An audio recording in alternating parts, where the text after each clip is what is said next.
Hey guys! Welcome to Couple. Please like and subscribe if you like this video. An influential state commission said the blood spatter analysis used to convict a former Texas high school principal of murdering his wife in 1985 was not accurate or scientifically supported, and the expert who testified was entirely wrong. The findings of the Texas Forensic Science Commission, a national leader in forensic science reform, called into question the conviction of Joe Bryan, who has now spent more than 30 years in prison.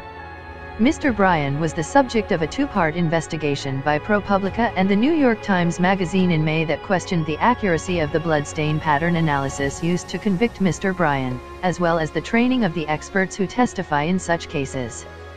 The findings, which were released during a commission meeting Friday, give fresh urgency to the pleas of Mr. Bryan, now 77 and in poor health, for a new trial. Mr. Bryan had been attending a principals convention in Austin, 120 miles from where the murder occurred, in the days surrounding the murder. He has always maintained that he was in Austin, asleep in his hotel room, at the time of the crime. Created by the Texas legislature in 2005, the commission, made up of 7 scientists, 1 prosecutor, and 1 defense attorney, does not investigate the guilt or innocence of defendants, but rather the reliability and integrity of the forensic science used to win their convictions. Earlier this year, its inquiry into the Bryan case broadened into a re-examination of bloodstain pattern analysis, a forensic discipline whose practitioners regard the drops, spatters, and trails of blood at a crime scene as clues that can sometimes be used to reverse engineer the crime itself.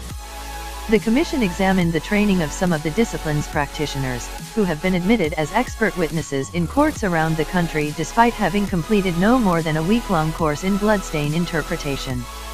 Robert Thorman, a police detective from Harker Heights, Texas, with 40 hours of training in bloodstain pattern analysis, was a key prosecution witness in the Bryan case.